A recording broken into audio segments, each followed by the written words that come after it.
Era uma noite de chuva e eu estava voltando para casa depois do meu turno no restaurante. O trabalho tinha sido tranquilo, mas mesmo assim, eu ainda tinha muita energia e sabia que teria que tomar uma melatonina, um remédio para conseguir dormir quando chegasse. A estrada que eu pegava era bonita de dia, cheia de lojas e restaurantes pequenos, mas a noite era bem escura e meio assustadora, com muita floresta ao redor. Enquanto dirigia, vi uma mulher parada na chuva debaixo de um poste de luz, acenando para mim. Parei o carro e abaixei o vidro. Ela parecia ter uns 50 anos, era bem alta e magra. Perguntei se ela precisava de carona e ela agradeceu, dizendo que era só para subir um pouco a estrada em direção à cidade. Ela entrou no carro toda encharcada, mas eu não podia deixá-la ali na chuva. Ela parecia ser uma pessoa legal, embora, quando olhei mais de perto, percebi que faltavam alguns dentes nela, o que me fez pensar se ela poderia estar sem teto. Mas de qualquer jeito, ela parecia doce e não me senti ameaçada. No caminho, parei num posto de gasolina para abastecer e perguntei se ela queria alguma coisa. Ela disse que não, então entrei e comprei o que precisava. Mas quando voltei para o carro, a mulher tinha desaparecido. Olhei ao redor do posto, mas ela simplesmente sumiu. Fiquei um pouco aliviada, mas também me senti mal por ela. Cheguei em casa e, como estava com dificuldade para dormir, tomei minha melatonina e me deitei. Porém, naquela noite, mesmo com o remédio, eu acordava várias vezes. Tinha um barulho vindo de fora do meu quarto, mas pensei que era o vizinho de cima. Foi então que vi algo no canto do quarto. Uma pessoa agachada. Eu balancei a cabeça, me belisquei, mas a figura se levantou e saiu do quarto silenciosamente. Fiquei paralisado, sem conseguir gritar ou me mover. Liguei para o meu pai, contando o que tinha visto. Ele achou que eu tinha tido um terror noturno, algo como um pesadelo acordado. Ainda assim, levantei, acendi as luzes e conferi se havia alguém no apartamento, mas estava tudo vazio. Mesmo assim, tranquei a porta do meu quarto para dormir. Na manhã seguinte, ao sair para a academia, percebi que a porta de entrada já estava destrancada. Meu coração afundou. O que eu tinha visto na noite anterior era real. Quando fui colocar minha bolsa no carro, vi que o cobertor que sempre deixo lá havia sumido e o chão estava cheio de manchas úmidas. Naquele momento, percebi que a mulher que dei carona tinha entrado no meu carro enquanto eu estava no posto de gasolina e, de alguma forma, entrou no meu apartamento depois. Liguei para meu pai de novo, apavorado. Ele me disse para verificar se algo tinha sido roubado, mas, felizmente, nada estava faltando, só o cobertor.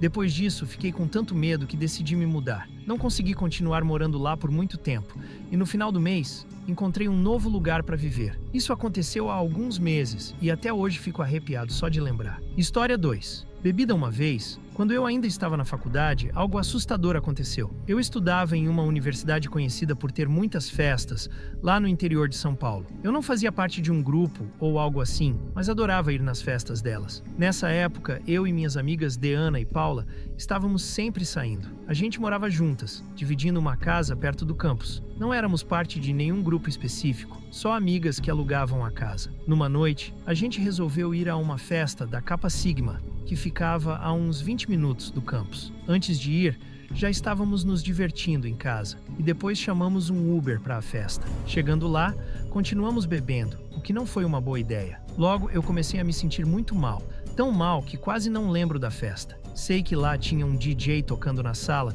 e mesas de ping-pong na cozinha. Falaram que passei um bom tempo conversando com um cara da fraternidade, mas depois disso ninguém soube dizer onde fui parar. A única coisa que lembro depois é de acordar do lado de fora, deitado no meio do nada, perto de umas árvores. Minha cabeça estava doendo muito e eu ainda me sentia meio bêbada. Estava tudo muito escuro, mas, mais à frente, dava para ver uns postes de luz na estrada. Quando percebi que estava sem celular, sem bolsa e sem nada, comecei a entrar em pânico. Levantei, me aproximei da luz e fiquei ali, pensando no que fazer. Não tinha ninguém por perto. Então, a única solução foi esperar que algum carro passasse. Depois de um tempo, finalmente vi faróis se aproximando. Acenei freneticamente e o carro parou. Um homem, que parecia ter uns 35 anos, abaixou o vidro e perguntou se eu estava bem. Eu expliquei que estava sem celular e precisava de uma carona para casa. Ele concordou em me levar e eu entrei no carro. No começo parecia tudo tranquilo, mas conforme ele dirigia, as coisas começaram a ficar estranhas.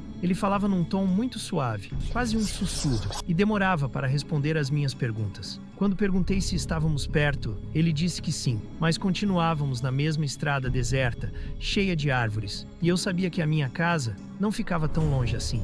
De repente, ele olhou para mim de uma forma assustadora e perguntou de que cor era minha calcinha, enquanto colocava a mão no meu joelho. Naquele momento, meu coração disparou. Empurrei a mão dele e, desesperada, pedi para ele não me machucar e só me deixar em casa. Ele apenas disse: "Por que eu te machucaria?" Mas logo em seguida, parou o carro na beira da estrada. Quando percebi que ele ia fazer algo pior, abri a porta e corri o mais rápido que pude para a floresta. Corri o suficiente para me esconder e, enquanto eu estava escondida, ouvi ele gritando por mim: "Onde você está? Eu só quero me divertir." Fiquei com tanto medo que nem me mexi. Esperei ele desistir e ir embora, o que finalmente aconteceu depois de um tempo. Quando me senti segura, voltei para a minha estrada.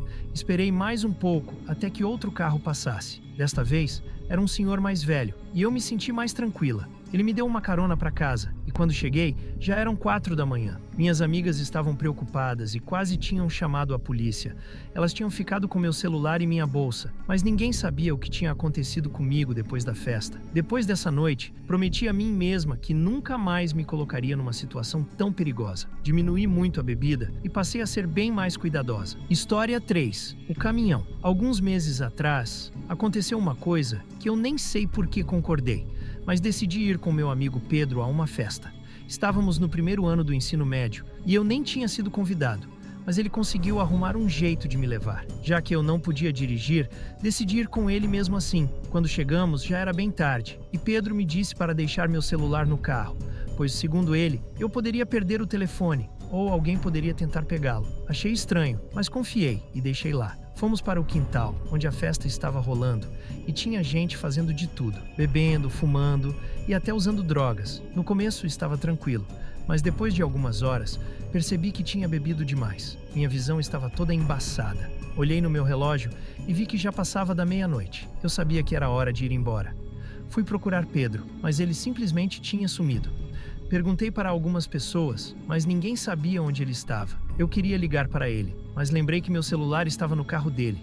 Fiquei super frustrado, mas como minha casa não era muito longe, decidi ir a pé, mesmo que estivesse um pouco bêbado e a noite estivesse fria. Pensei em pedir carona para alguém, mas não conhecia ninguém ali. Então comecei a andar, meio tonto, pelas ruas escuras. Depois de andar um pouco, fiquei cansado e com frio. Foi aí que pensei: vou tentar pegar carona. Estiquei o polegar e fiquei esperando alguém parar. Muitos carros passaram, mas nenhum parou. Já era mais de 1 da manhã e eu estava começando a ficar preocupado. Mas de repente, um caminhão cinza parou na minha frente. O motorista, um senhor de barba, abaixou o vidro e perguntou se eu precisava de uma carona. Fiquei aliviado e disse onde morava. No começo, parecia tudo bem. Ele começou a conversar, mas eu estava tão zonzo que mal conseguia responder. Quando estávamos chegando perto da minha casa, algo começou a me incomodar. Havia algo estranho no jeito que ele me olhava. De repente, passamos direto pela minha casa. Falei para ele que já tinha passado, mas ele só sorriu de um jeito esquisito e disse algo como: